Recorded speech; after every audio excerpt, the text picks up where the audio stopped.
नमस्कार. इंग्रजी व्याकरणात ना काही असे छोटे छोटे शब्द असतात जे खरं तर वाक्याचे खरे हिरो असतात, पण त्यांच्याकडे आपलं फारसं लक्षच जात नाही. आज आपण अशाच शब्दांबद्दल बोलणार आहोत. आणि ते आहेत डिटरमायनर्स. चला तर मग या लहान शब्दांच्या मोठ्या दुनियेत एक चक्कर मारून येऊया. आता जरा ह्या वाक्याकडे बघा. Dog chased cat up tree. काहीतरी चुकल्यासारखं वाटतंय नाही का?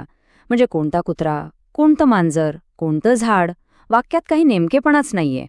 पण आता बघा, फक्त काही छोटे शब्द जोडल्यावर काय होतं? A dog chase the cat up a tree. अरे वा, आता चित्र अगदी स्पष्ट झालं. या ए आणि द सारख्या शब्दांमुळे वाक्याला एक निश्चित आणि स्पष्ट अर्थ मिळाला आहे. तर हे जे छोटे शब्द आहे जे वाक्याचा अर्थ इतका स्पष्ट करतात, त्यांना एक खास नाव आहे आणि ते म्हणजे डिटरमायनर्स. हे खरं तर नामाचे म्हणजे नाऊनचे सर्वात चांगले मित्र आहेत. का? कारण ते नेहमी नामाच्या आधी येतात आणि त्याच्याबद्दल आपल्याला अधिक माहिती देतात. अगदी सोप्या भाषेत सांगायचं झालं तर डिटरमायनर हा एक असा शब्द आहे जो नामाच्या आधी येतो आणि सांगतो की ते नाम किती आहे, कोणाचं आहे, किंवा ते काहीतरी विशिष्ट आहे की सामान्य आहे. हे शब्द एका प्रकारे वाक्याला दिशा दाखवण्याचं काम करतात. मग डिटरमायनर्स इतके महत्वाचे का आहेत? कारण ते नामाबद्दलच्या काही मूलभूत प्रश्नांची उत्तरं देतात. जसं की आपण कोणत्या वस्तूविषयी बोलतोय, ती वस्तू नक्की किती आहे, किंवा ती कोणाच्या मालकीची आहे. डिटरमायनर्सचे तसे बरेच प्रकार आहेत, पण आपण काही सगळ्यात सामान्य आणि जास्त वापरल्या जाणाऱ्या प्रकारांपासून सुरुवात करूया. आणि यात सर्वात आधी येतात आर्टिकल्स, जे आपण नकळतपणे रोजच्या बोलण्यात वापरतच असतो. यात दोन मुख्य प्रकार आहेत. एक म्हणजे द, ज्याला डेफिनेट आर्टिकल म्हणतात. हे एखाद्या विशिष्ट गोष्टीसाठी वापरलं जातं. जसं की the book on the table म्हणजे टेबलावर पडलेलं तेच विशिष्ट पुस्तक. दुसरीकडे आहेत ए आणि ॲन, जे इनडेफिनेट आर्टिकल्स आहेत. हे कोणत्याही सामान्य गोष्टीसाठी वापरले जातात, जसं की अ डॉग म्हणजे कुठलाही एक कुत्रा. आता पुढचा प्रकार आहे डेमॉन्स्ट्रेटिव्स. हे शब्द म्हणजे जणू काही आपण बोट दाखवून बोलतोय. जवळ असलेली एकच वस्तू असेल तर म्हणायचं धिस, आणि तीच वस्तू लांब असेल तर दॅट. सोपं आहे. आणि जर वस्तू अनेक असतील तर जवळच्या अनेक वस्तूंसाठी दीज आणि दूरच्या अनेक वस्तूंसाठी दोज. अगदी सरळ आणि सोप्पं. डिटरमायनर्स फक्त वस्तू दाखवण्यापुरते मर्यादित नाहीयेत. ते आपल्याला मालकी आणि प्रमाण याबद्दलही खूप काही सांगतात. चला, आता हे दोन महत्वाचे प्रकार बघूया. पॉझेसिव्ह डिटरमायनर्स नावाप्रमाणेच मालकी हक्क सांगतात. म्हणजे एखादी गोष्ट कोणाची आहे हे स्पष्ट करतात. जसं की माय बुक म्हणजे माझं पुस्तक, युअर पेन म्हणजे तुझा पेन, किंवा देअर हाऊस म्हणजे त्यांचं घर. इथे एक खूप महत्वाची गोष्ट लक्षात ठेवायची आहे, जिथे खूप जणांची चूक होते. हर, इट्स, योर यांसारख्या शब्दांना मालकी दाखवताना कधीही अपॉस्ट्रोफी एस लावला जात नाही.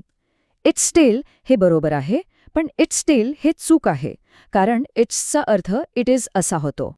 आता बघूया क्वांटिफायर्स. हे शब्द प्रमाण दाखवतात, पण ह्यांचा वापर करताना एक छोटासा नियम आहे. तो म्हणजे नाम मोजता येणारं आहे की नाही हे ओळखणं.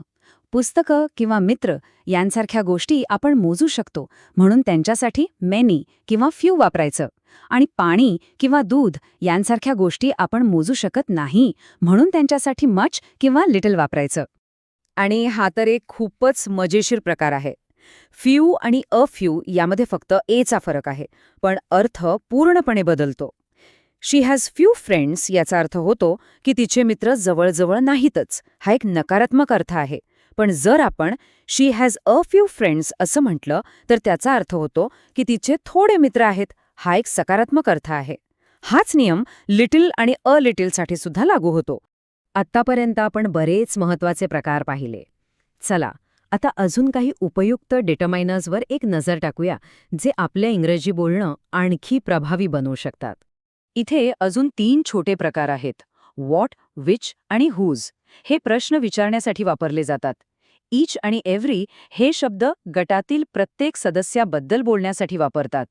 आणि अदर किंवा अनदर हे शब्द पर्याय किंवा निवड दर्शवतात.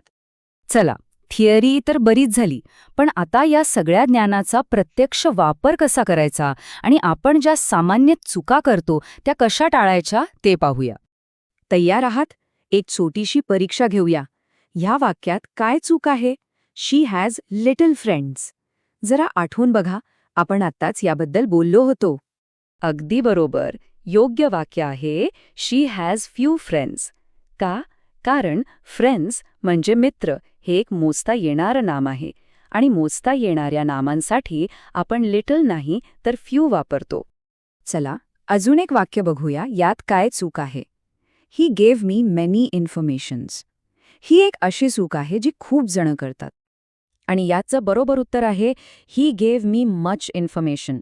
याचं कारण असं आहे की इन्फॉर्मेशन म्हणजे माहिती हा शब्द इंग्रजीमध्ये न मोजता येणारा नाम मानला जातो. त्यामुळे त्याच्यासोबत मेनी नाही तर मच वापरायला पाहिजे. तर मग या सगळ्या चर्चेचा सारांश काय? डिटरमायनर्स हे दिसायला लहान असले तरी खूप शक्तिशाली आहेत. ते नाम निर्दिष्ट करतात, वाक्याचा अर्थ स्पष्ट करतात आणि कोणत्याही प्रकारचा गोंधळ किंवा संदिग्धता टाळतात. यामुळे आपलं बोलणं आणि लिहिणं दोन्ही अधिक प्रभावी होतं. तर आता डिटरमायनरचं काम आणि महत्त्व आपल्या लक्षात आलं आहे. मग जाता जाता एक छोटासा विचार. या शब्दांचं कार्य आता इतकं स्पष्ट झाल्यावर याच स्लाईडवर एकूण किती डिटरमायनर्स आपल्याला सापडू शकतील? हे एक छान चॅलेंज आहे स्वतःला तपासायला.